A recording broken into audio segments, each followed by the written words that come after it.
Today's show is pre-recorded. Y'all know what time it is. Y'all don't know, y'all better ask somebody. Hat on, suit on, looking like a dapper dog, giving them all dressed like $1 million bucks, diamond things in his cuffs. Y'all tell me who could it be but Steve Harvey? Oh, yeah, and listening to me. Put your hands together for Steve Harvey. Put your hands together. Steve Harvey, listen, Steve Harvey, why don't you join? Yeah. Steve Harvey, get on, y'all. Better give me some eggs while I listen to Steve Harvey. Yeah, join me. Come with me, help me say, I'm so grateful. You gotta turn it on, yeah, turn it on. Steve Harvey in the morning, y'all. You know y'all can hear me on. Turn it up. Steve Harvey in the morning, y'all. Yeah.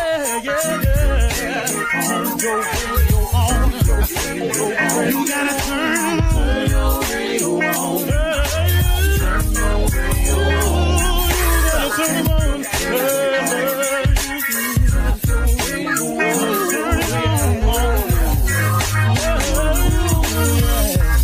Turn them out, Steve Harvey got to turn them out. Steve Harvey turn them on to the morning, y'all.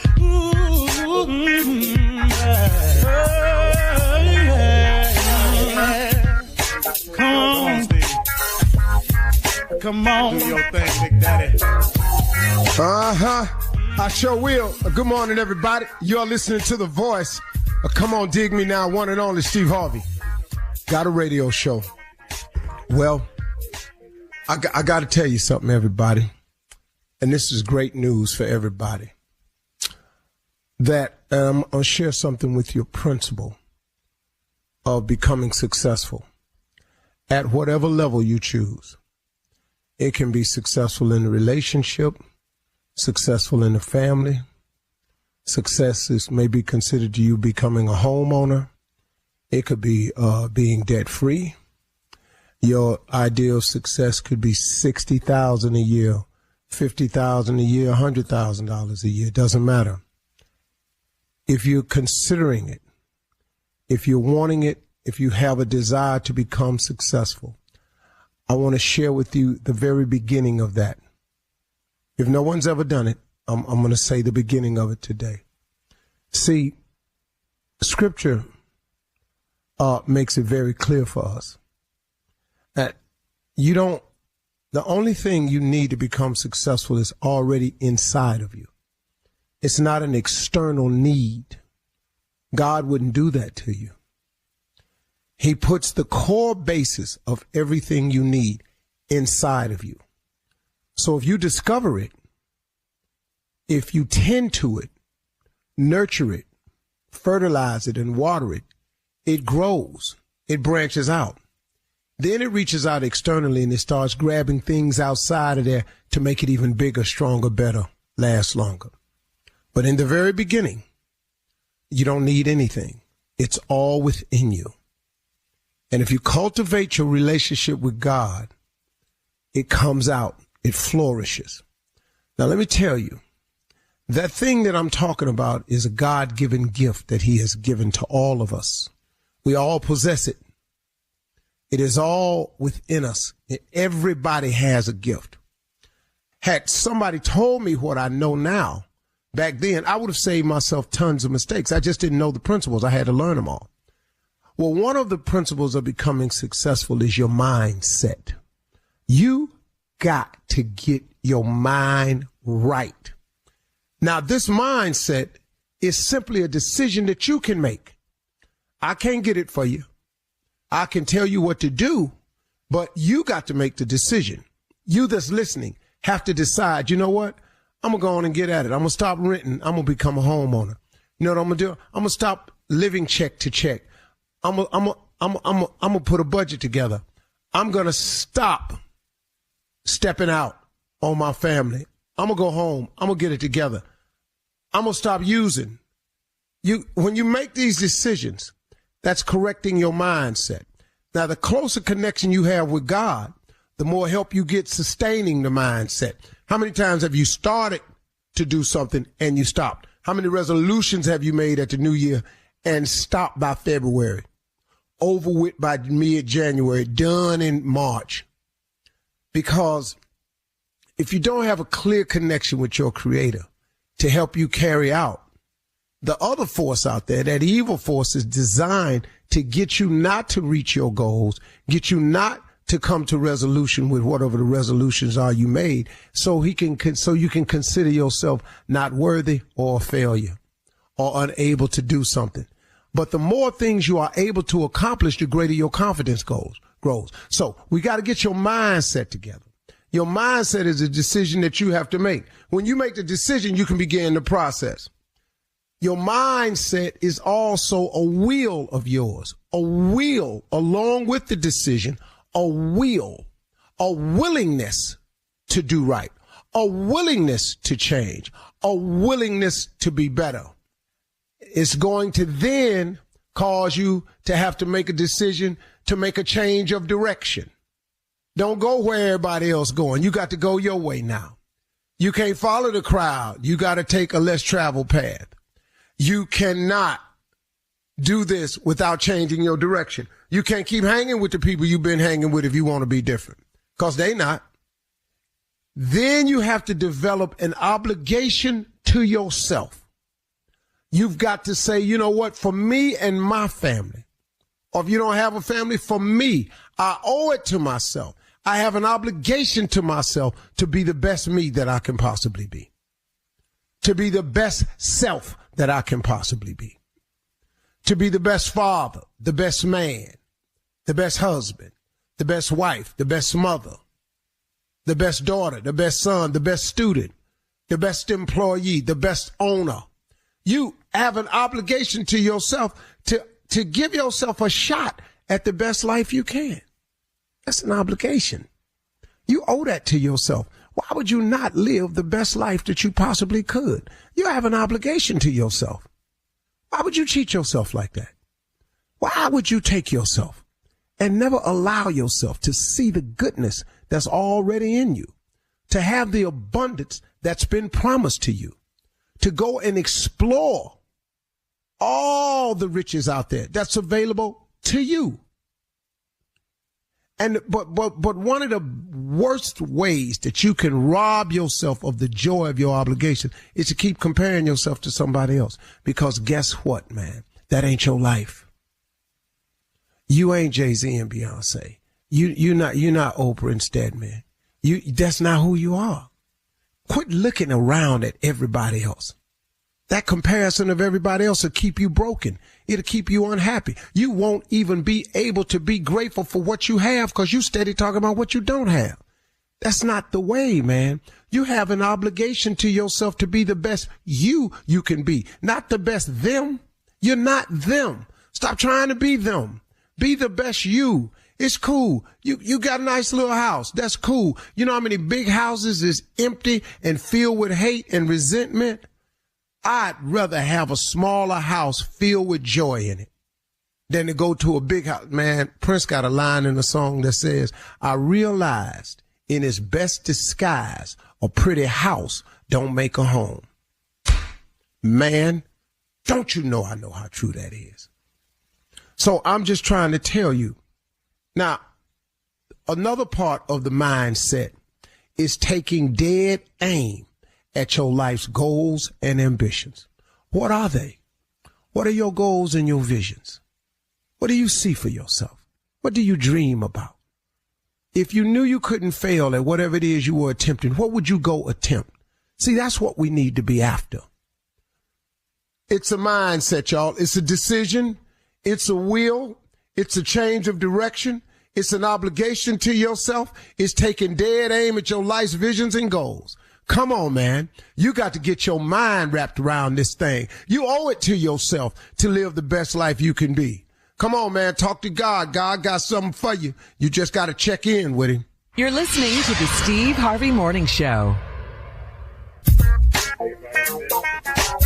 Ladies and gentlemen, boys and girls, anybody out there that's breathing today, really, what a wonderful thing it is to just be breathing. I don't know if you've given this some thought, but that's pretty special right there. The fact that you are still breathing. That's crazy. Do you realize that every breath we take is a gift? That you yet have breath in your lungs? That's a gift. Cause when that's over, man, it's a wrap. It's a blessing to be alive, man. Look at it that way. It's a blessing to have a measure of health, whatever it is. It's a blessing to be in the process of healing. It's a blessing to be able to get treatment. It's a blessing to be able to walk around and talk about it. It's just a blessing to still be here. Let the church say amen. Amen. Well, our church is on a delay. I wanted to say that. Our church is a little, they just got up this morning. Steve Harvey Morning Show, Shirley Strawberry, Carla Farrell, Mississippi Monica Jr., comeback kid and legend that is nephew Tommy Jr. What's on your mind today, man? Let me ask you something, Unc. How do you view yourself today? Is it more the celebrity, the motivator? How would you say you are today when you think about? Well, I don't Steve wake Harvey? up ever thinking the celebrity. That ain't it. Cause man, I'm dealing with life like everybody else. I'm waking up first of all with a sense of gratitude because I do realize it's nothing but the grace of God that I still breathing today. I've lost a lot of really important people in my life, man, and still be here is a blessing. Mm-hmm. So I start the day with that, and then I try to gather myself after I show gratitude and thank him for all the things. I try to gather myself and get myself in a positive direction for the day. Because, look, when I wake up, if I go to my phone, my email, it's a series of problems that awaits me. Yeah, what you mean, really? I was just saying. Yeah. You too? You too? I tell you something, man. I say that it is a blessing to be tired of the things that you ask God for. That's really a blessing, man. I always wanted to have something, so now I got a lot of paperwork to sign. I always wanted to be free to do some stuff, so now I hired some people that will free up some of my time to be able to do some stuff. I always wanted to be relevant, and then when I become relevant to so many people, it kind of pulls at you a little bit, but ain't that what you asked for? So I'm saying that to say this. Man. What? Say it. What? What happened? Say it. I wonder, can you pray to ask God to stop having people want stuff? Can you ask God to make the people in my life quit wanting stuff? I'm just curious if that's maybe can show me how I could shape that prayer, but then God knows my intent, so I don't really think that's going to work. Scratch that. All right. Welcome to the ride, y'all. Thank you. Coming up at 32 minutes after, we'll hear from the nephew as he runs that prank back right after this. You're listening to the Steve Harvey Morning Show. Spending time outdoors, and let's talk about skin cancer. Non-melanoma skin cancers, or NMSCs, including basal cell carcinoma and cutaneous squamous cell carcinoma, are the most common cancers in the U.S. and can become harder to treat if left undetected. That's why sun protection and timely detection matter. Our sponsor, Regeneron, is raising awareness about advanced NMSCs. Learn more and take the pledge to see a dermatologist annually at letsgetrealaboutSkinCancer.com. It is time now to run that prank back. What you got for us, nephew? We're going to the job, Shirley, and then when we get to the job, we're going into the break room. And in the break room, we have some barbecue. Yes, break room barbecue. Break room barbecue. Yeah, it's in that refrigerator, that nasty refrigerator that's in the break room. It's so nasty. Ew, ew, ew. Ooh, the refrigerator nasty, the microwave nasty. Y'all know what I'm talking about. Break room. Yes. barbecue. Let's go, cat dog, if you would. Hello? I'm trying to speak to Eric. Yeah, this is Eric. What's up? Hey, man, let me tell you something. With me and you finna get some straight today, dog. Right here, right now. Let me say this, man. Who is this? What you talking about right now? This is Quincy right here. This Quincy. I work in the same building. I work on the same floor you work on. All right. And I know that a lot of people on the floor, everybody kind of share the break room and the refrigerator or whatever. But let me tell you this right now. It's been brought to my attention that you the person on Tuesday, all right, that went in there and ate my barbecue ribs. All right. Whoa. It took me 4-5 hours to smoke them.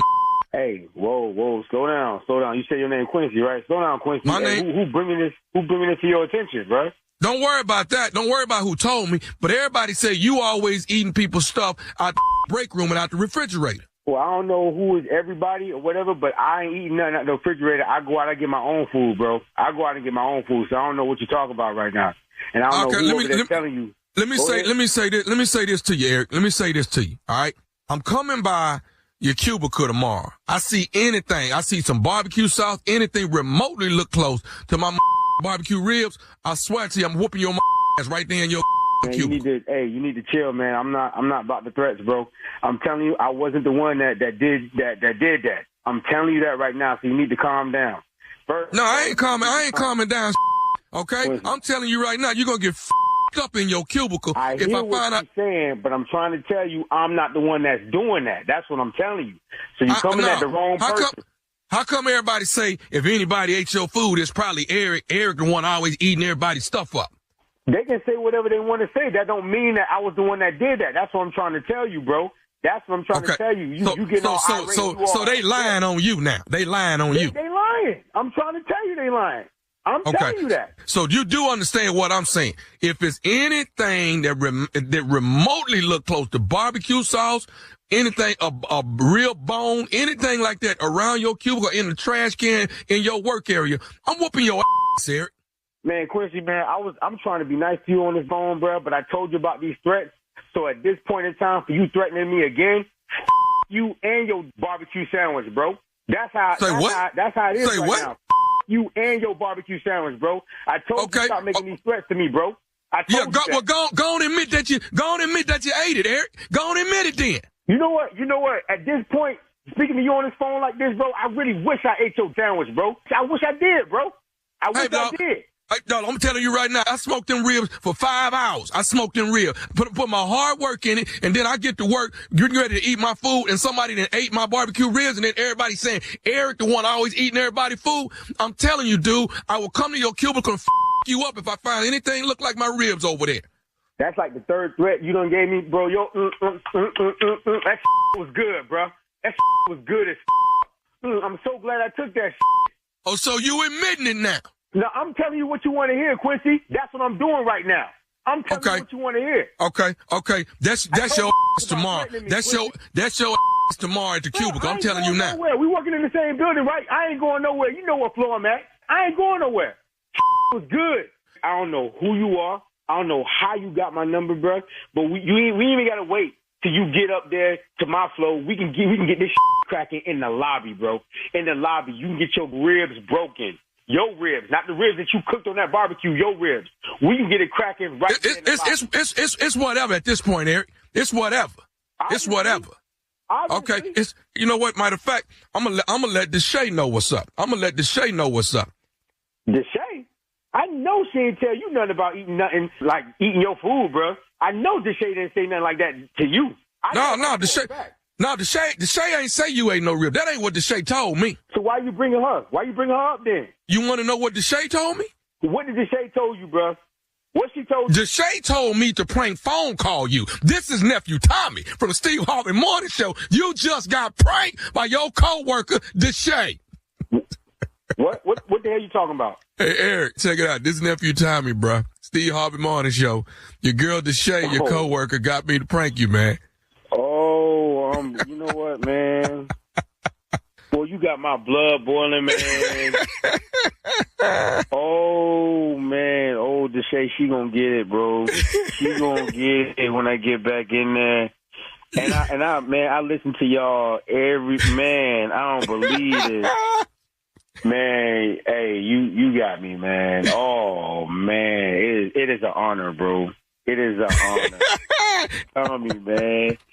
Hey, man, I love y'all, man. I'm gonna get the shade though. You tell her man, her is mine. Well, hey, man, do me a favor. Tell everybody what is the baddest, and I mean the baddest radio show in the land. Man, the baddest radio show in the land is Steve Harvey Morning Show, baby. Man, go get some ribs and have a nice day, baby. Yeah, I'm going to do that, man. And there you have it.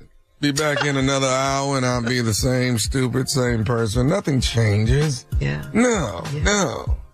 This is how you keep your stupidity up. You have to work on stupid to keep it at the level that you want it to be. Do you? Not really. No, it's not natural really. for you. Yeah, that's a good one. What?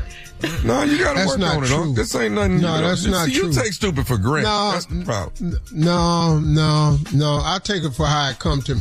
You come in here when you want to. You come in here on the days that you want to, and then whenever you show up, it's just as stupid as it was. It don't look like it's taking no work to me. Effortless. He has elevated it to an art form, though. He has done that. Wow.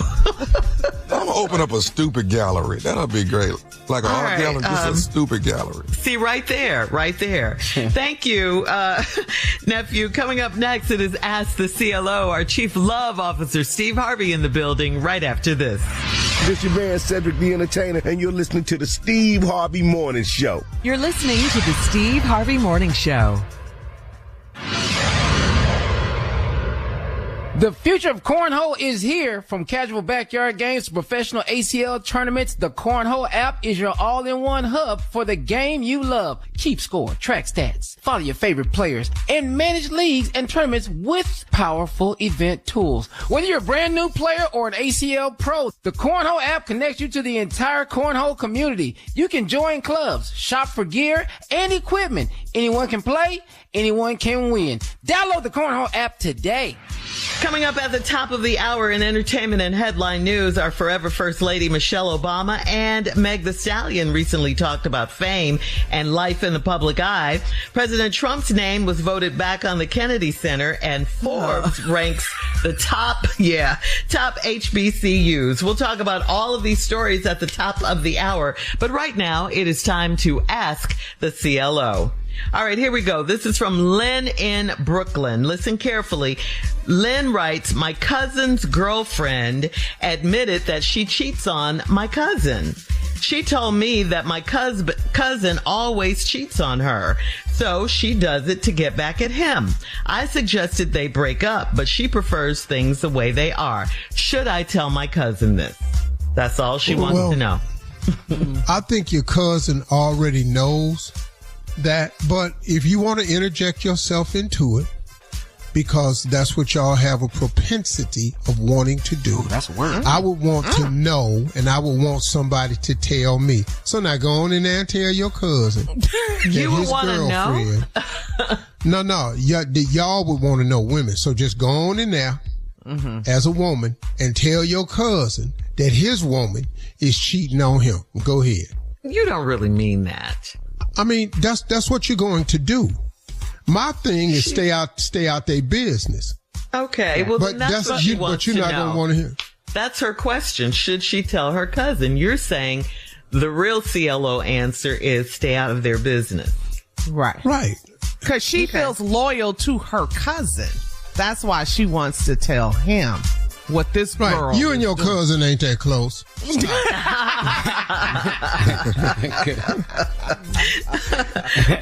got play cousins and friends way closer than that. And this situation sounds like it's working for them. So, yes, stay out of it, like the CLO said. Moving on to Florida. In Meridian, Florida writes, I saw a receipt for flowers from the grocery store, and my husband said he bought them for his boss for her birthday. I told him he never gets me flowers for my birthday, and he said he doesn't have to do that type of stuff for me anymore. Is it cool for a man to give flowers to a female boss and not his wife? Let me just say. What? I want to apologize to women out there who have to hear some stupid stuff from men, and it make all of us look bad. Yes, the fact that he said, I ain't got to do nothing like that for you no more. What? That's terrible.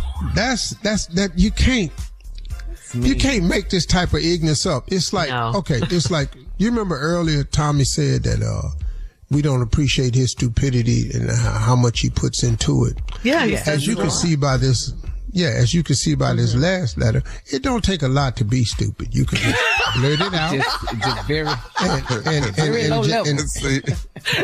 And it just come out your mouth. And then guess what? And all you got to do to make it even more stupid is think it's all right. That's what makes it. It's in his head, though, that he doesn't have to buy flowers for his wife anymore. Well, she said he never buys me flowers. Yeah, she's right about that. And it is in his head. Cause guess why? Because he don't have to do that for her. But you did it for your boss? Yeah. Female boss. For her birthday. So it's in him, just not for his wife. You can never tell your woman what you would never do for her, that you would do it for another woman. You can't ever let them words come out your mouth. Yeah, the dumbest thing ever. A whole word right there, Harvey. That's a whole word. Moving on to Rick in Hyde Park. Rick writes, I've been with my girlfriend for 11 months and she answered my phone when my best friend called. She said we're all cool, so she should be able to answer the call. I wouldn't even answer her phone. I wouldn't ever answer her phone. How do I stop this from happening again? The 11 months. Yeah, well, just tell her this ain't gonna make it to 12. She answers your phone worry about again. The phone call. If she answers your phone one more time. At this rate, we will not be celebrating our 1 year anniversary. I just want to say that to you. It's been 11 months. I don't answer your phone. Please don't answer my phone because you don't know if I want to talk to the person or not. Just don't answer my phone. Yeah. Over. And you way overstepping because you see this name come up with his name. You trying to check and see if it's a code name. See, that's how people get into trouble. Stay off my phone. If I want to answer my phone, I'll answer it. If I choose not to, I choose not to. I don't answer your phone. I don't want you answering my phone. Because I don't want nobody to know you over here or whether I want to talk to him or not. So just let me make that decision. Thank you. Yeah. And if she don't agree with that, then y'all won't be having a 1 year anniversary. That's right. Okay, last one. Almost nearly made it.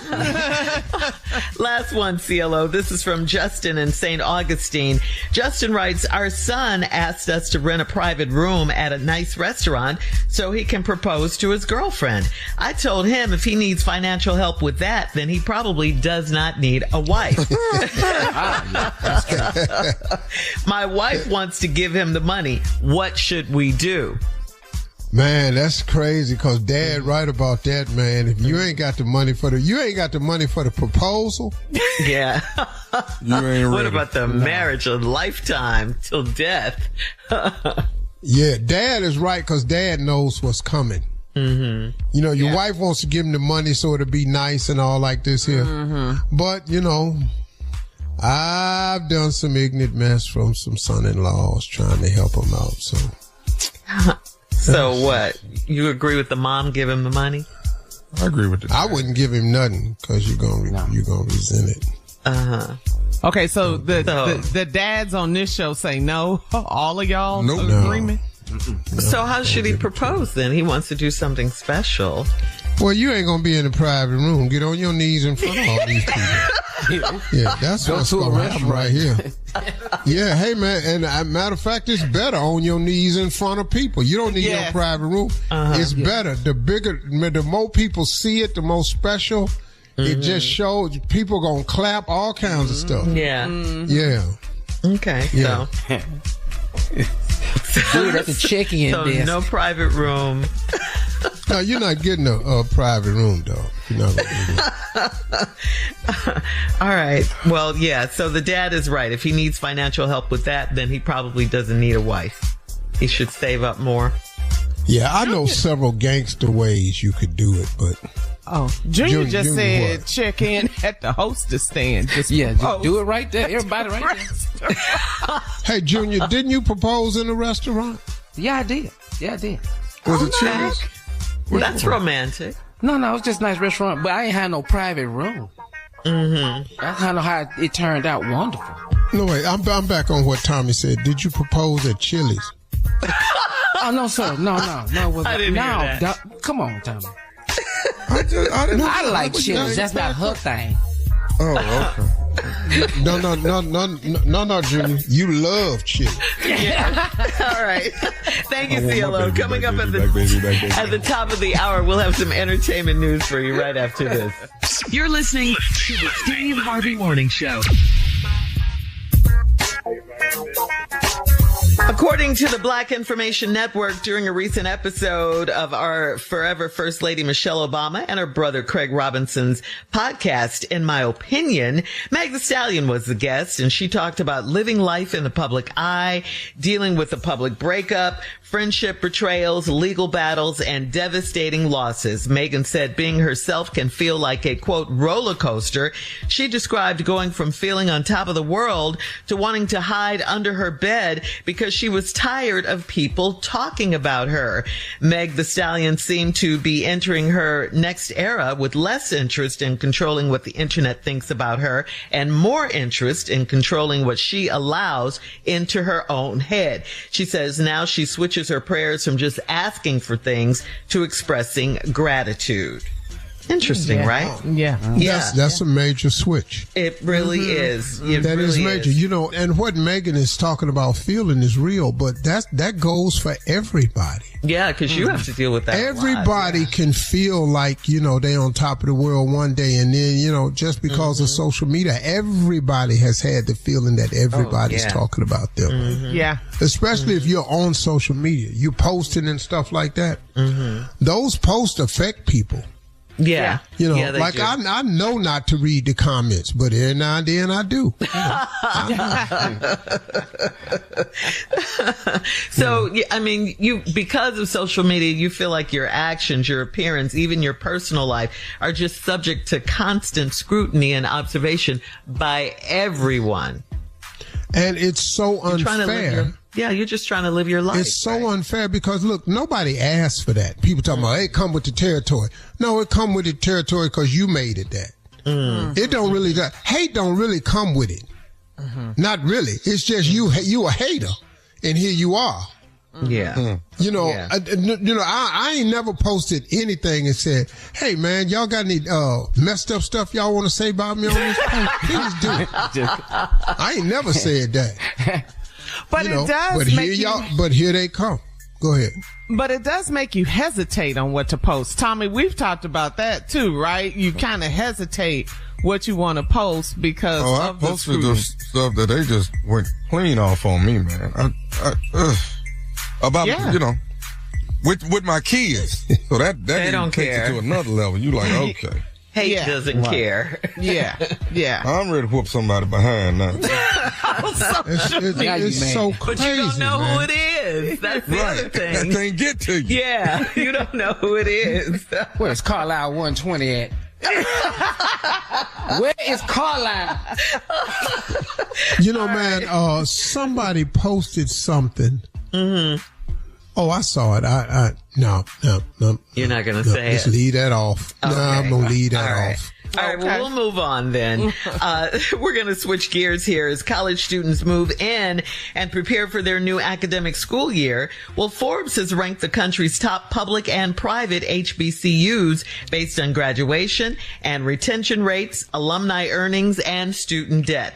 Howard University topped the private school rankings. Howard U, yes, followed by Spelman and Morehouse colleges, while North Carolina A&T State University ranked first among public HBCUs, then Florida A&M University and Prairie View A&M University. Morehouse graduates had the highest median earnings among alumni of the private HBCUs included, while Spelman posted one of the highest graduation rates. So congratulations. Yeah. Outstanding. Outstanding. I didn't know how it was proud. Yeah. I didn't know that was absolutely. Yeah. Yeah. That's good news. Well, it is. You know. Yeah. I didn't even know Forbes was tracking them like that, you know? Yeah. I saw this story on the internet, and it's, you know, a lot of the people are moving their kids in college. I was one of them. Moved my daughter into Spelman. Go, Tasha. This past weekend. I'm exhausted. It takes a lot. It takes a lot. But Can I be honest, Carla? Yeah. If I didn't have here Prairie View A&M University on there, if I didn't hit him, the list was going to hell right away. I agree. I was going to be mad. That's your alma mater, Junior. Yeah. What's all you rich people over here, the HBCU business for? I do Forbes know, but yeah, they got it right. Yeah, they got it. All right, guys. Moving on to trending headline news. According to Yahoo.com, we all know that a federal judge ordered the removal of President Trump's name from the Kennedy Center in D.C. Well, last week, Trump's hand-picked board voted to put his name back up there by inscribing signage on the building that says, quote, restored and renovated by President Donald J. Trump. So there you go. All right. Oh, he got time for this. He handpicked this board, okay? Why don't you fix that nasty pool you got out there? Why don't you fix that? Get out this war. That he said vandals messed up. Yeah, what? He handpicked these people. Yeah. So his name is going back up on the Kennedy Restored Center? And renovated by President Donald J. Trump. They're going to put that under the sign that says the Kennedy Center. Why are you holding your head, Steve? Restored and renovated. Oh, the obsession that he has with this building. Can we paint that off? Can we get some paint and paint that part off? Why is that so important? I know. But it's still, but because it's not, at first it was the Donald Trump Performing Arts Center. They took Kennedy Center off, right? Yeah. Right. Is that what it was originally? And then they put his name up there. Then they voted that down. Then they said, okay, put the Kennedy Center up there, but now put restored and repaired by Donald J. Trump. Restored and renovated by President Paint Donald the building and go sit down, dog. Yeah. All right. Thank you, guys. Coming up at 20 minutes after the hour, there are 4 states that have primary elections today. We'll talk about it right after this. You're listening to the Steve Harvey Morning Show. An education is a transformation. Every day, the Thurgood Marshall College Fund transforms lives through scholarships, professional development, and career advancement opportunities. We also connect forward-thinking companies with exceptional HBCU talent through workforce development programs. I'm a proud HBCU graduate, and my experience shaped me into the person I am today. The education, culture, community, and lifelong connections helped me reach my fullest potential. The Thurgood Marshall College Fund is America's largest organization that exclusively represents the HBCU community. If you believe in education, opportunity, and building future leaders, this is where it starts. Join us and be a part of the transformation. Apply, donate, or partner with us today at tmcf.org. If you live in the following states, please get out and vote in these primaries today. We need you. Alaska, Wyoming, California special House election, and in Florida, key races to watch are the governor, because Republican Ron DeSantis is term limited. Other races in Florida include Senate and Attorney General. Just a friendly reminder that there are about 77 days now, 77 days left until the midterm elections. And there are 36 gubernatorial races, 35 Senate seats, and all 435 House of Representatives seats. They will all be voted on November 3rd of this year. Now, according to IamVoter.org, there are nearly 50 million Generation Z voters, 18 to 29, that are eligible to vote in the midterms. So please, we need you to get registered and vote in the midterms this year. Very important. Can you name the states that are voting again, please? Yeah, they are Alaska, Wyoming. California has a special House election. And in Florida, the key races to watch are the governor's race, because Republican Ron DeSantis is term limited. Other races in Florida include state and attorney general. Did you say other racists in Florida or other racist? Races. RACES. So it just sounds so close. Right. They do. Racist. Yeah. But we need the people, especially the young people who are just starting to vote. You know, we need you to get registered and get out and vote. This midterm is very, very important. November 3rd of this year, and only 77 days left. That's not a lot of time. You know, I was watching Elijah on CNN with Abby Phillips a lot. I can't think of his name. Black guy, low haircut, waves. And he wears glasses. He's always bringing people on to debate the Trump issues and stuff like that. Yeah. And this black guy was on recently talking about, man, Donald Trump is everything, and you can't tell me no different. And, you know, because Obama never did this, Biden never did this. The guy asked him one question. He said, what has Donald Trump done for you to make your life better? Oh, don't try to pigeonhole and flip-flop the conversation. He's the greatest president. What has Donald Trump done to make your specific life better? And he says, every time you ask a MAGA supporter that, they can never give you an answer. Yeah. Wow. His name is Isaiah Martin. I know exactly who you're talking about, Steve. All right. Smart brother. All right. Coming up at 34 minutes after, Lionel Richie made comments about Chris Brown and Usher's tour. We'll talk about that right after this. You're listening to the Steve Harvey Morning Show. Well, guys, we talked about this. Stephen A. Smith, who was heavily criticized at the National Association of Black Journalists, the NABJ, on his YouTube platform. He was heavily criticized, and he won the, well, I shouldn't say he won, but they gave him the Thumbs Down Award during his during their Salute to Excellence Awards gala over the weekend. We talked about it, of course, on Monday. Stephen A. blasted the decision to give him that award as the lowest insult he has ever received, and called the move, quote, BS engineered by a bunch of liberals, a bunch of Democrats coming for me. Now, he strongly rejected the idea that he disparaged black women, and he declared the award was completely unfair, but he did insist that he'll keep supporting the NABJ, its members, and its mission going forward.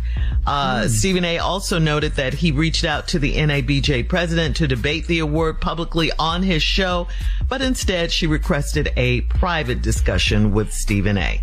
So there you go. That was his response. So what do you think, Steve? Yeah, to the Thumbs Down Award. You know, let me just say this. I've known Stephen A. and been friends with Stephen A. for quite a while.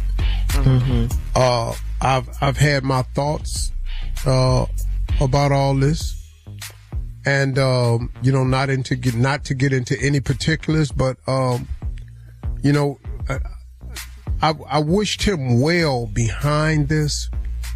And I had a suggestion of how to handle it, you know, because it is what it is. And, but, you know, he has the right to do it his way. You know, I've been offended by something people have said about me publicly before. I very, very rarely addressed it. I've learned from addressing it what the backlash really becomes. But this one for him, I guess, was a bit more personal because it was made such public and such a, you know, the National Association of Black Journalists is a real legitimate organization. This ain't a blog site. Yeah, has been. This ain't the Shade Room or Donkey of the Day. No, this has been an organization around for years. Yeah, you know, this is a legitimate, and he's had ties to them. So I can understand his being upset about it. But sometimes, man, when you respond, I think you have to understand what's being said. You know, I don't think quite that's sunk in with Stephen A. what they're saying, because in his response, especially when it comes to disparaging remarks against black women, I think you have to understand what they're saying of you. Now, your reasoning for saying it, and I heard his reasoning for saying what he said about Jasmine Crockett and about Kamala Harris and about whatever he said. But if you listen to what you said and how it came out and how it was taken, it didn't come out. There you go. How it was taken, if they were offended by it. Yeah. It did not come out that way. And it sounded like to many people that it was an attack. Exactly. Because the way black people feel is we don't need the attack from each other. We got enough from the enemy. But we so famous for doing it, though. Yeah, it'd be your own people, as the saying goes. It is because the blog sites will tell you that right there. When you're getting criticized on the blog site, you can tell when it's a black person saying it because of the terminology. Yeah. And it goes to the protect the black woman. It's we getting it from our very own black men that you're slamming Jasmine Crockett, or you're talking about Kamala Harris, or you're talking about black women in sports. Right. We just throw up our hands like, well, we can't get support from y'all. Break. Yeah. Yeah. Then you got to add on the tone. Yeah. Tone and the tone. Yeah, that's what deliberate. Yeah. I mean, Steve got a strong, aggressive voice, so the tone comes hard and heavy. Stephen A. Stephen A. Don't shorten it. Yeah, you don't say Steve on this show, though. Yeah, and in all fairness, that may not have been Stephen A's intent, but it came across that way. Exactly. It did, and hence the thumbs down award. All right, guys, thank you. Coming up next, we got the prank phone call coming up from the nephew right after this. Thumbs up. You're listening to the Steve Harvey Morning Show. Coming up at the top of the hour, right about 4 minutes after, it is my strawberry letter for today, and the subject is he worth a do-over? Gotta ask. Yeah. We'll get into that, find out what that's all about in just a few minutes, because right now it is time for the nephew and today's prank phone call. Nephew, what do you have for us today, sir? I got something for you. I got the prank, but hold on. I want to ask my uncle something real quick. Hey, man. Yeah. I want to take a private jet, but do you have one I can borrow? One you can borrow. Just. Dude, this was gonna be stupid. Girl, well, that's not stupid. Shirley, stop. The whole segment is stupid. It's not. The question, the prank, watch. All this can repeat. People don't borrow private jets. Yes, they do.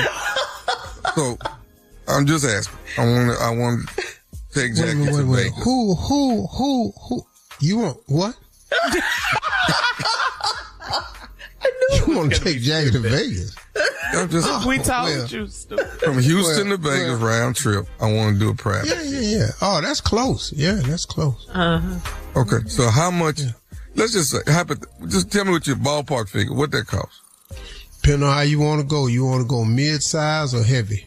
Mid-size jet or heavy? I want it to be big. I don't want nothing small. Whichever one you can land. G4.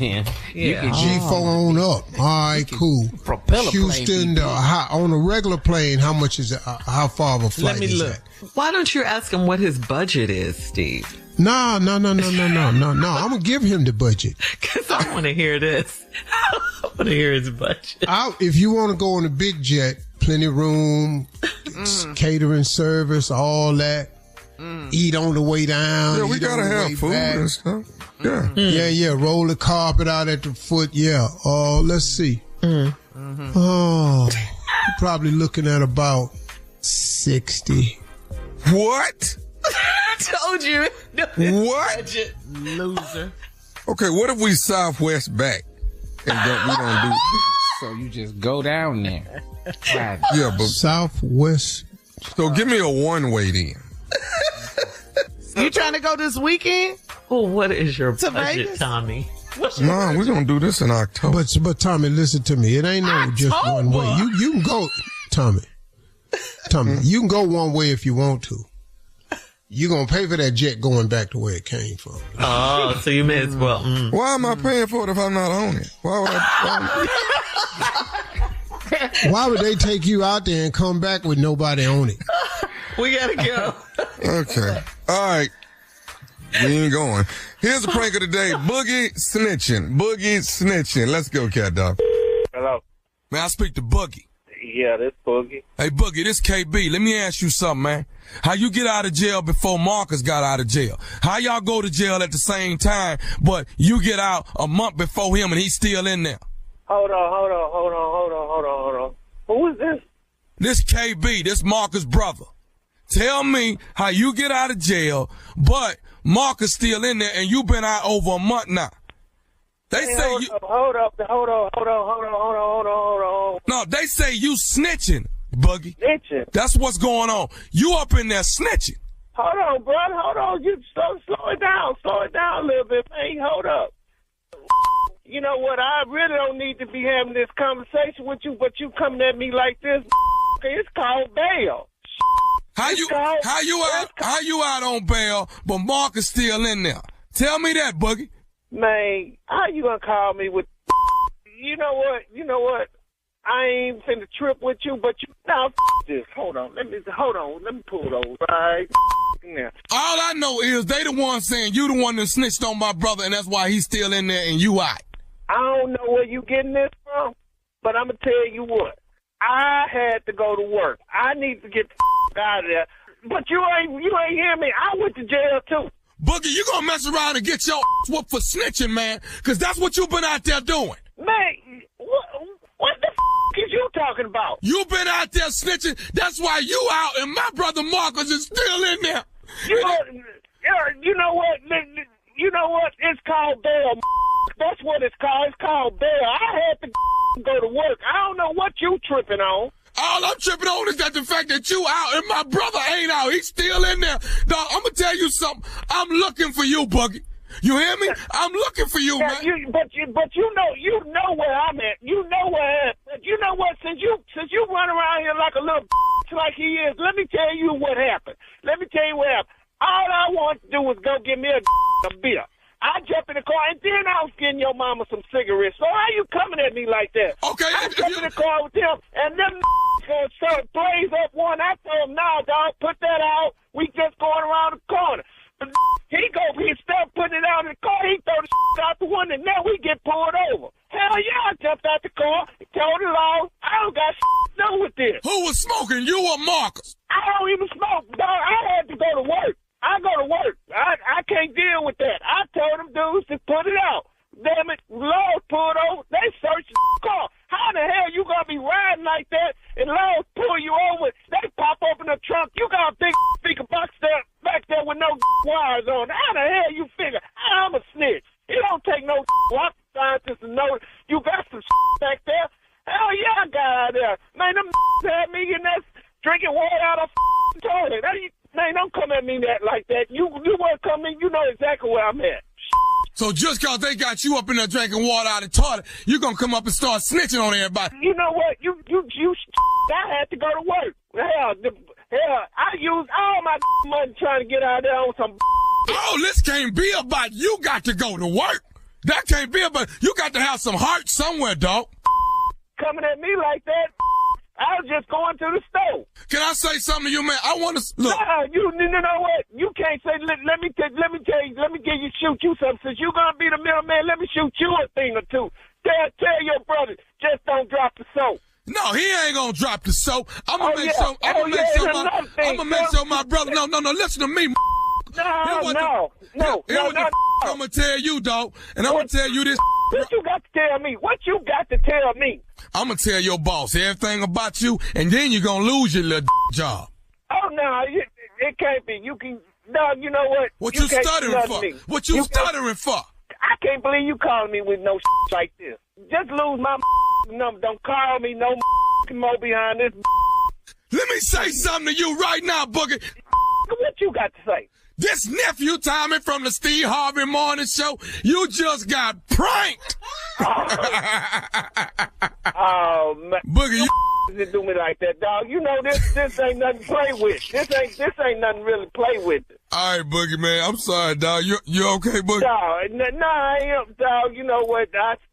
I listen to you, man. You ain't supposed to do no bro like that, dog. We supposed to be real. You don't do me like that, man. I put this dude on blast. Hey, man, look here. Your boy, Shannon, he said he your best friend. Shannon is the one that put me up to this, dog. Man, you know what? Is that your boy? Is that your best friend, Shannon? Man, why y'all do me like this? Yeah, I'm gonna take care of Shannon. I got him. Man, y'all, I just know. Hey, let me ask you this. What is the baddest radio show in the land? Oh, man, the Steve Harvey Morning Show. Did I get you? Man, you know what? You got me. That's all I you know what? On top of it, you got a whole bunch of people. That's why I know. But now you one of them. There you have it. That's the prank of the day. What's your problem? What was your budget, Tommy? I'm still trying to figure this whole private jet out. That's all. All right, thank you. Coming up next, Strawberry Letter. Is he worth a do-over is the subject. We'll get into it right after this. An education is a transformation. Every day, the Thurgood Marshall College Fund transforms lives through scholarships and career advancement opportunities. Over $500 million has already gone back to students who need it most. We also connect companies with exceptional HBCU talent through workforce development initiatives. I am a proud HBCU graduate, and my education helped me reach my fullest potential. I'm continuing that tradition with my daughter, who will be attending an HBCU this fall. Generational excellence continues. TMCF is America's largest organization that exclusively represents the HBCU community. Join us in being part of the transformation. Apply, donate, or partner with us today at tmcf.org. You're listening to the Steve Harvey Morning Show. It is time now for today's Strawberry Letter, and if you need advice on relationships, dating, work, sex, parenting, and more, please submit your Strawberry Letter to steveharveyfm.com and click Submit Strawberry Letter. We could be reading your letter live on the air, just like we're going to read this one right here, right now, and you never know, it could be yours. It could be yours. Buckle up and hold on tight. We got it for you. Here it is. Strawberry Letter. All right, nephew, thank you. Subject, is he worth a do-over? Dear Steve and Shirley, I've been divorced for 8 years, but my ex and I got back together secretively. He put me through hell when we were getting a divorce. He cheated on me and started having the woman come to our home because I wouldn't move out. He even messed up my credit, so my car got repossessed and I had to borrow a car from my parents. So I know it's crazy for me to give him another chance. We are both older and wiser now, and I can admit that I was not an angel when we were married. I did my dirt too. But when I mentioned to my parents that I saw my ex and we had a decent conversation, they went off. They reminded me that they helped me pick up the pieces after he humiliated me, and they reminded me that my house is in my dad's name. My daddy told me that he better not ever catch my ex in the house that he bought. So that's pretty much why my relationship is a secret. We usually hang out at my ex's house, or we go out in a nearby city so we won't be noticed. But last night, my ex came over and it got late, and I told him that he couldn't stay overnight at my house. He threatened to call my daddy and tell him that he was over there. I told him he can't get in the way of my great relationship with my parents. He said I'm going to have to choose between him or them because he's not going to keep playing games with me. For a minute, he sounded just like he did back when our marriage fell apart. Is it foolish of me to go against my parents for this man? Yeah, I think it's foolish. I'm not saying people can't change, but this man hasn't, clearly. You said you got a glimpse of the old him when he threatened to tell your parents that he was at your house. And he's in no position to give you an ultimatum. And why are you even considering that? He's got some I mean, some real nerve here to talk to you like that. You may have forgiven him, but please don't forget how he treated you. He has shown you who he really is. Believe him. Don't be so gullible, so easy to get back with him. He wants you to turn your back on your parents, like you say, who were there for you when he kicked you to the curb. And you're a secret. Why would you sign up for that? If this relationship was all that, why are you guys hiding? Okay. You will want everybody to know you haven't named one thing that he has done to indicate any significant and long-term change. Not one. I think you need to tell him that you choose your parents and dump him. Steve? Okay. It doesn't take long to figure this out. And this is why I have to remind people from time to time. The subject letter is he worth a do-over. This lady's been divorced for 8 years, but her and her ex have gotten back together, but secretively. Now, it's going to become really obviously why they broke up, how he is, and why it's a secret now. And you want to know why? Because he put me through hell when we were getting a divorce. He cheated on me, and then he started having the woman come to our home because I wouldn't move out. You know, that's a dude right there, man, that's just real. He stank, man. He real stank. You know, you don't do nobody like that. You treat her like a dog, and then you try to humiliate her by bringing other women into y'all's house, and she know it. Then he messed up your credit, so your car got repossessed. I had to borrow a car from my parents. So I know it's crazy for me to give him another chance. Okay, so right there, why are we on here with this? If you know it's crazy, and off of what you just told us, we agree, then why the rest of the letter? So I know it's crazy for me to give him another chance. There's your answer right there. Then you try to come up, we're both older and wiser now, and I can admit that I was not an angel when we were married. I did my dirt too. I don't know what that means. Were you cheating also? I don't know what that means. Yeah, it seems like she's trying to indicate that, but she didn't say it. But, well, when I mentioned to my parents that I saw my ex and we had a decent conversation, they went off. They reminded me that they helped pick up the pieces after humiliating me, reminded me that my house is in my dad's name. My daddy told me he better not ever catch him over at the house that he bought. So that's pretty much why my relationship is a secret. Well, it's a secret for more reasons than that. It ain't just over at the house. You don't want nobody to know you're talking to him, period. And you see, because watch this right here. We usually hang out at my ex's house, or we go out in a nearby city, so we won't be noticed. Well, now, if it's just about your parents' house, the rest of it, you ain't got to go out of town to date. You ain't got to go to a restaurant where you won't be noticed because you don't care. But it's secretive because you know what he did to you and everybody else knows. And like you said, it would be crazy to get back with him. So now everybody going to look at y'all. Is she back with that fool? And everybody going to go, yeah.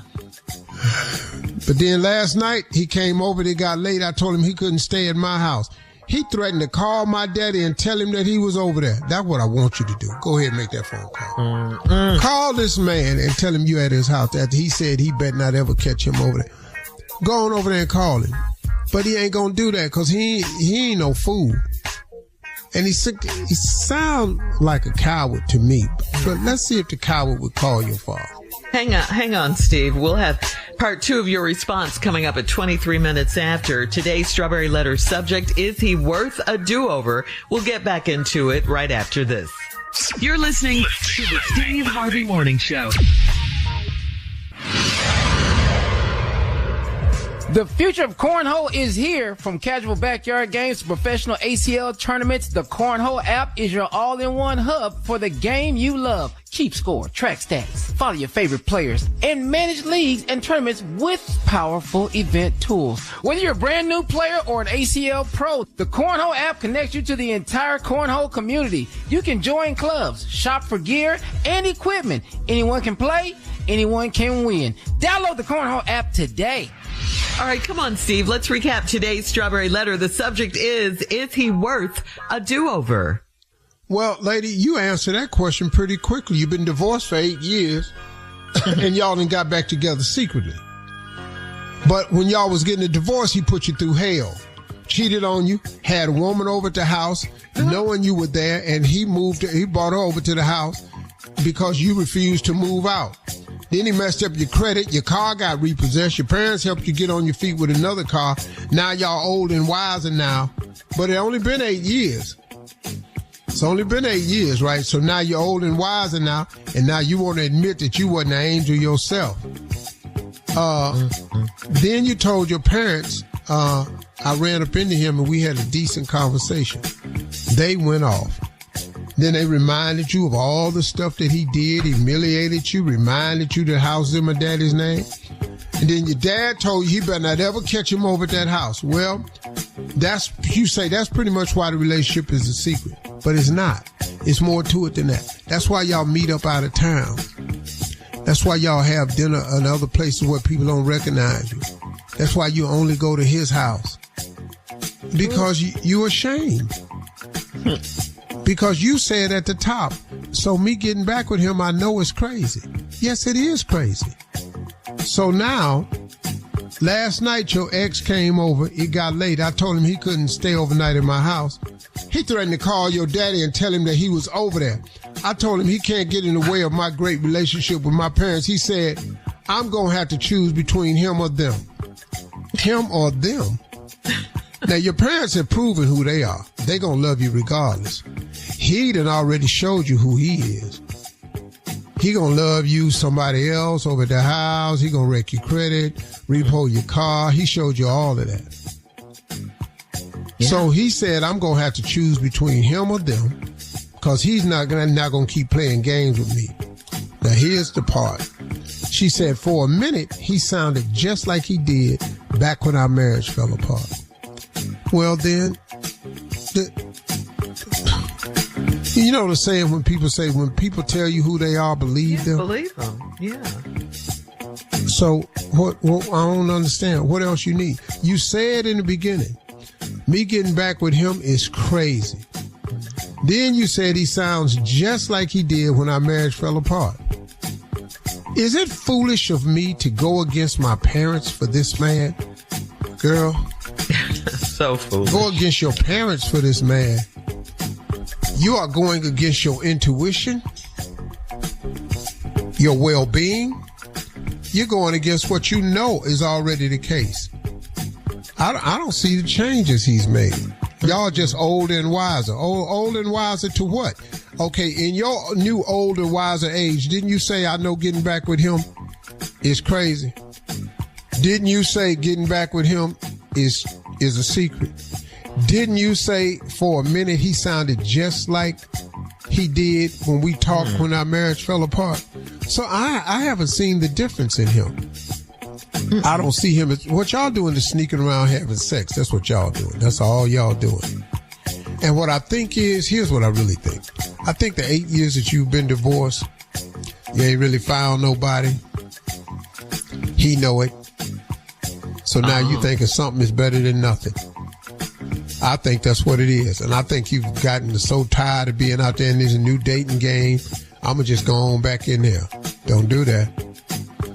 I done fell over a prison wall before. Don't lay there waiting on the dogs to come out. Run. Run. Keep running. Run, Jesse, run. Just don't look back. Yeah. Just keep running. Don't go back in there. I don't see it. Yeah. Do you think something different? No. I mean, we're kind of in agreement. She has not named, like I said, she has not named one thing that he's done. Not a one. To change, nothing. She named nothing in here. And not a single thing. Yeah, she just said that they're back together, they're older and wiser now. He humiliated her, he got her car repossessed, he messed up her credit, he had some woman over to the house. I mean, come on. This is and they're sneaking around. If this relationship meant anything, he would want the world to know that they're back together, not keeping you a secret, Well, and it's not about going against your parents. That's not what this is about. It's going against your intuition. It's going against what your mind is telling you. Quit looking. Your heart's crazy. Yeah. Because it's been broken. It aches. It yearns. All like that. But your mind, you don't hear the bells going off. Right. You don't hear your alarm system. Mm-hmm. But I guess it's been so long that she's kind of forgot, what all he did to her. It doesn't sting as much, it doesn't hurt as much. So she's opened up her heart a little bit to let him in there. But, well, don't do it. It might not sting as much, but she sure typed it though. Yeah, she really did. I wonder what happened. It's on paper. Yeah. Oh, it was crazy, man. He did her wrong. Yeah. All right. Post your comments on today's Strawberry Letter on Steve Harvey FM on Instagram and on Facebook, and check out the Strawberry Letter podcast on the free iHeartRadio app. Free never sounded so good. You can download it today. Coming up at 46 minutes after the hour, we got Junior and Sports Talk right after this. You're listening to the Steve Harvey Morning Show. Globe Life Insurance can help you protect the people who matter most with coverage of up to $100,000. Whether you want to cover final expenses, pay off debt, or simply leave something behind for your loved ones, Globe Life makes it simple. Call Globe Life today at 1-800-251-5400 or visit globeliferadio.com to get a free quote. That's 1-800-251-5400 or globeliferadio.com. It is time now for Junior and Sports Talk. Junior, what you got for us? All right, everybody. I don't know if y'all heard about this, but Jaden Daniels is in a jersey dispute with LSU over the number 5 that will be worn by DJ Pickett at LSU this season. He sent a letter of cease and desist to LSU over the number 5 that he wore while he was there. Now, I can tell you right now, he ain't gonna be the last person to wear that number. You gonna keep sending letters to LSU about this number 5. Yeah, he not playing there no more. Did they retire that number? No, they didn't retire it. They just handed it to DJ Pickett. No. Yeah. They didn't retire. You know what? It's some other people that wore the number 5. I can tell you right now, Jay Ward, he was a DB in 2020. He wore the number 5. Kerry Vincent Jr. from 2017 to 2020, he wore the number 5. And now DJ Pickett is wearing the number 5. Hey, man, can you name some more people don't nobody know? That's my point. They ain't saying nothing. I was number 5 when I was pledging. I was number 5 online. I just thought I'd throw that out. Have you sent a letter to Cap Alpha by whoever gets number 5? No, I haven't. So this is really useless. They gonna, if this boy can play corner that well, yeah, that well, they gonna keep giving out the number 5. You can just hang it up. You can send 5 more letters, and they not gonna stop giving this boy the number 5. 5 is not your number. 5 has been with us for thousands of years. Yeah, thousands. I got 5 fingers on one hand. We got 5 is prevalent. I got 5 on it though. Exactly. I got 5 on it. We I done won a lot of money on stars. I bet Big Ten all the time on the crap tape. Yeah. Rolling stars. I call them rolling stars.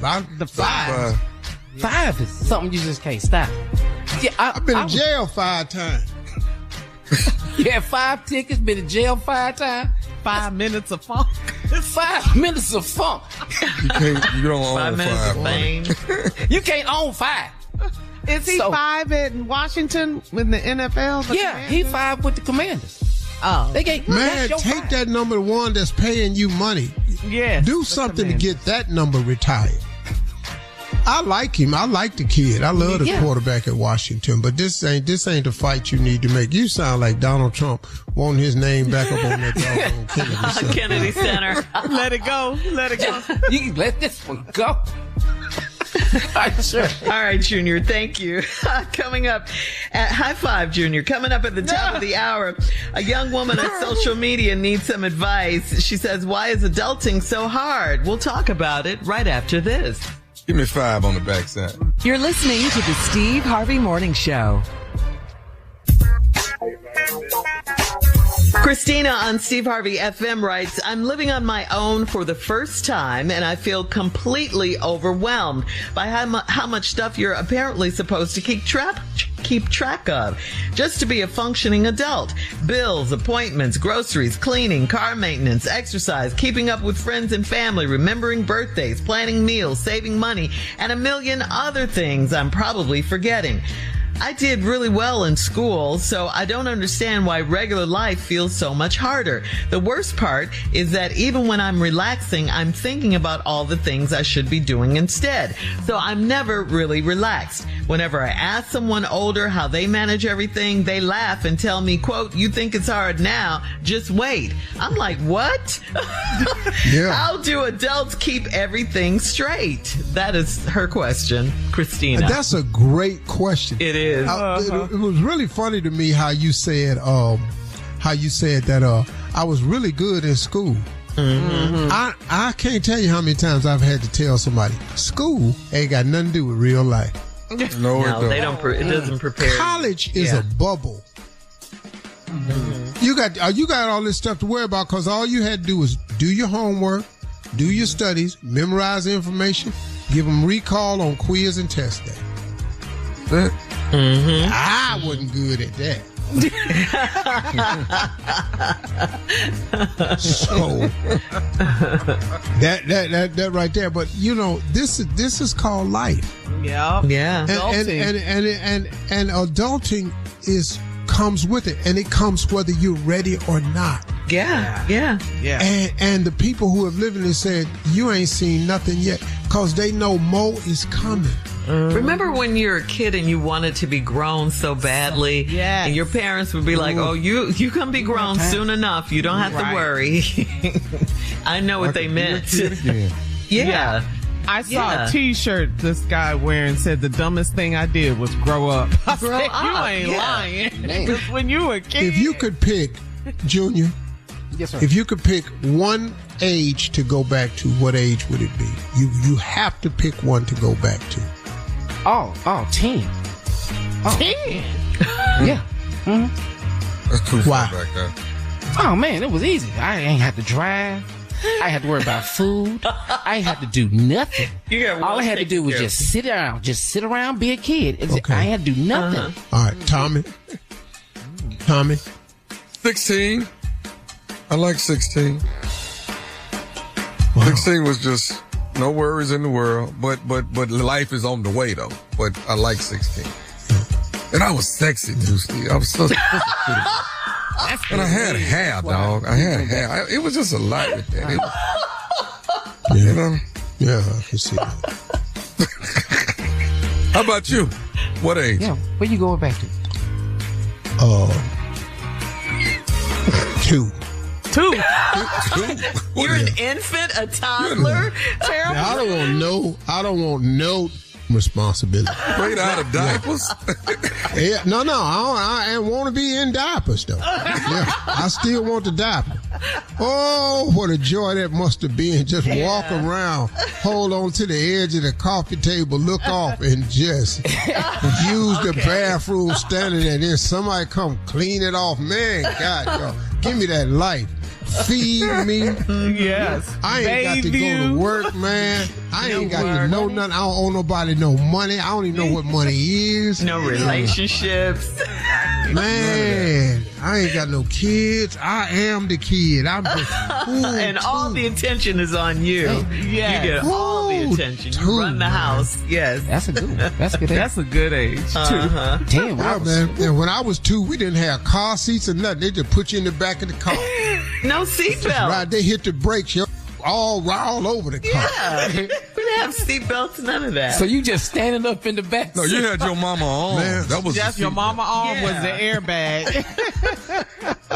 That was it. Yeah. Wow. That was a good life. Yeah. All right. Thanks, guys. We'll have more of the Steve Harvey Morning Show coming up at 20 minutes after, right after this.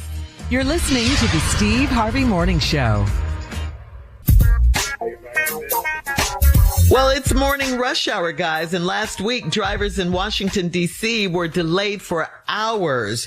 There was a suspicious package that shut down a busy D.C. street. Someone left a blue and black electronic device with exposed wires in a trash can behind a fire station. The bomb squad and a K-9 unit showed up to investigate, and after examining the device, police officers said it was harmless and said it was an electronic sex pump device for men. So there you go. Sex pump. Held up traffic for that. K-9 unit was out there. Bomb squad. For this pump. What was Dogs coming back like I ain't never seen that. Bro, what's wrong though? What? It's black and white with exposed wires. So Wires? Wires? Yeah, wires. That's why they said it was a bomb. How big a pump you need? What? Exposed. now. So I guess it was done. It was finished, and the person threw it away. Whoever owned it. It was broken. No longer working. Right. Somebody no longer working. That dog We ain't came doing that much around here where I need a pump. We ain't putting that kind of activity in. I have heard of it. Yeah. Heard. No, one of my friends got that. I've heard A friend. I don't have a pump. You speaking Carl, for I'm a not putting in friend. that kind of work to be needing no pump, I'm telling you. All right, guys. Coming up, we'll play a round of Would You Rather right after this. You're listening to the Steve Harvey Morning Show. Spending time outdoors, and let's talk about skin cancer. Non-melanoma skin cancers, or NMSCs, including basal cell carcinoma and cutaneous squamous cell carcinoma, are the most common cancers in the U.S. and can become harder to treat if left undetected. That's why sun protection and timely detection matter. Our sponsor, Regeneron, is raising awareness about advanced NMSCs. Learn more and take the pledge to see a dermatologist annually at letsgetrealaboutSkinCancer.com. It is time now for a round of Would You Rather. Would you rather sleep with your celebrity crush or receive $300,000 in cash? 300. B. Give me that 300. Yeah. Yeah. Let's hear what Halle the Berry? millionaire. Next Yeah. question. Yeah. Who is your celebrity crush, dude? I don't have one. You're not going to answer that question.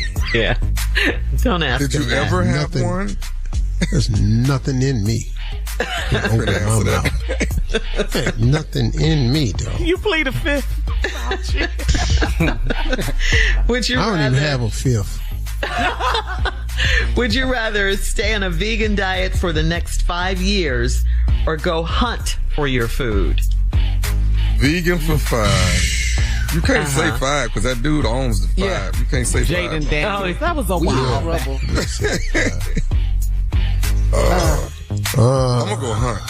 I'm gonna go hunt. I can't You're gonna keep go eating hunt? lettuce and You these gonna be tomatoes. hungry as hell. I'm gonna be hungry eating these vegetables. So you got- Hold on, dog. So what would you hunt for? Tom? Yeah, that's what I want to know. That's what I was going to ask. Deer? Chickens, turkeys. Hunting for chicken. Chickens? You could go to the store and get a chicken. All I know is I'm gonna. Where you been where you think you finna run into some wild chickens out there? Go ahead, dog. Go down to the K. Roger. I mean, they exist, but ooh, they hard to find. Where you going? What? So what else, Tommy? Turkeys. Dog, you know how hard it is to shoot a turkey, man. Is it? Man, they are elusive, brother. They are elusive. You could do it. We have so many in November. Rabbits. Yeah. I would do chickens, turkeys, rabbits. I've never eaten a rabbit.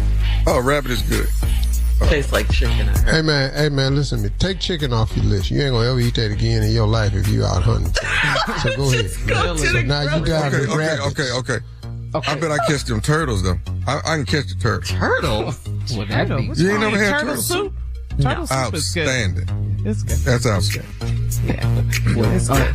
No thank I love listening to Half Rich talk, cause boy, he be just over there with all this stuff. He always try to come up with something.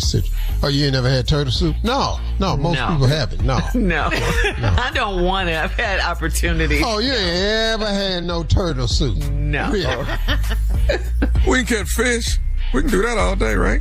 Yeah, hunt for your food. All right. Okay, is that it? Turtles and rabbit and chicken and... Yeah, he gonna be hungry. Yeah. Kangaroo, I heard is pretty good. Where you see one at? I haven't seen one. I'm just... All right, that's today's round of Would You Rather. I'm the only one who wants some kangaroo? Coming up, yeah.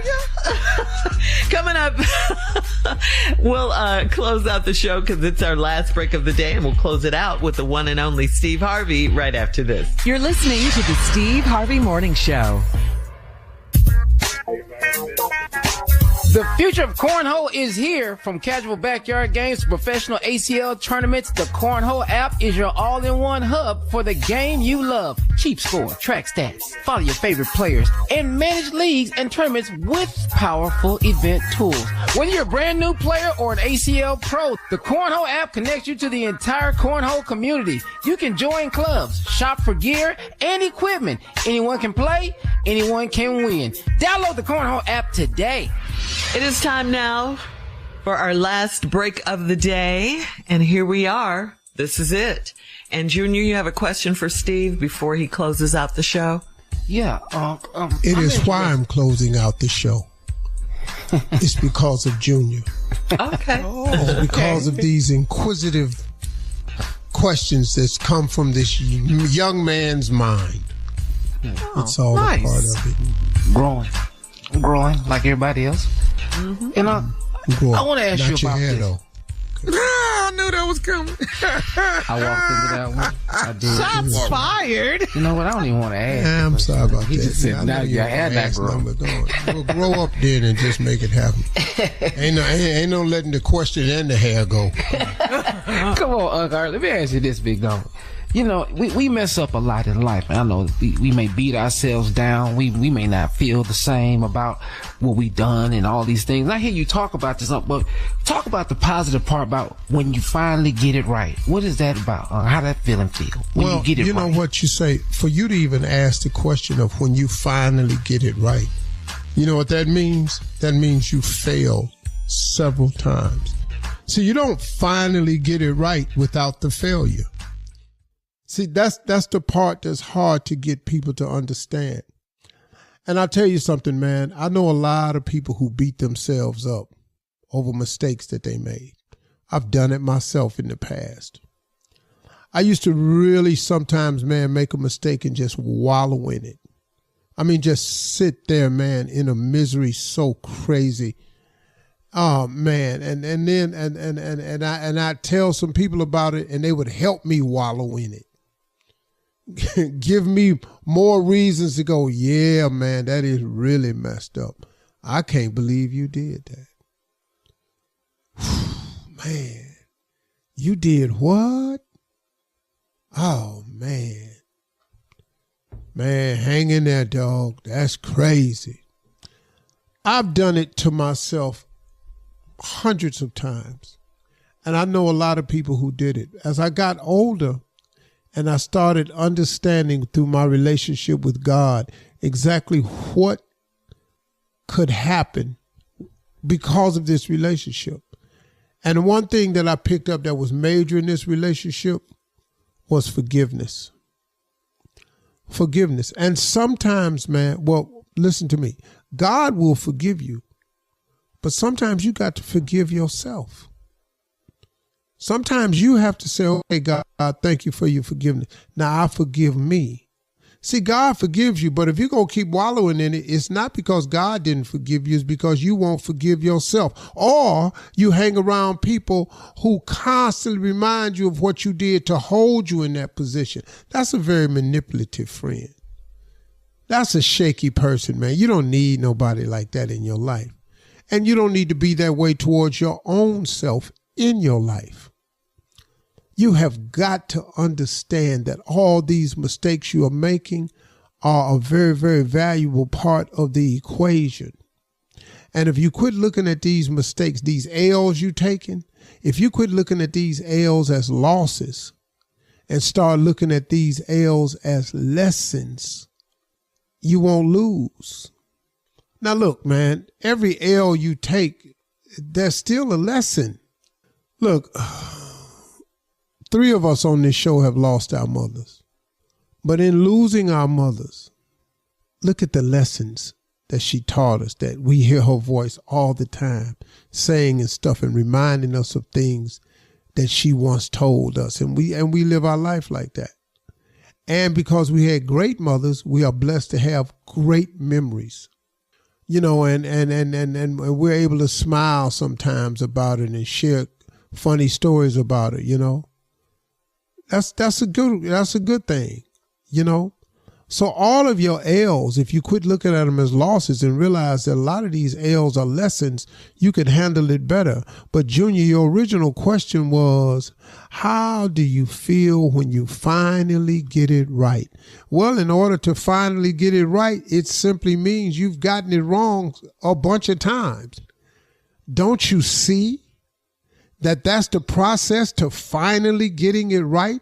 That those are the steps to finally getting it right? Man, it's okay to be that way. It's okay to fail. I know you don't like it, man. Oh, I know you don't like failure. But how can you not?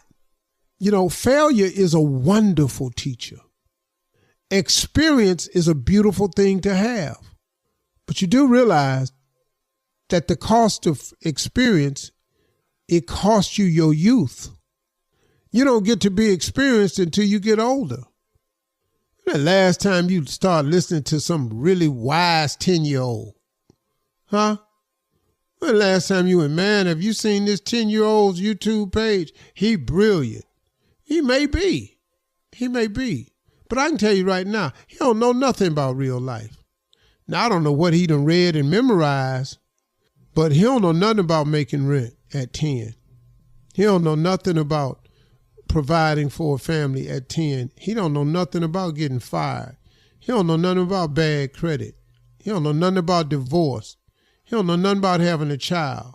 So you can get this 10-year-old to memorize all the speeches you want, and it sound nice and he brilliant, but he don't know nothing.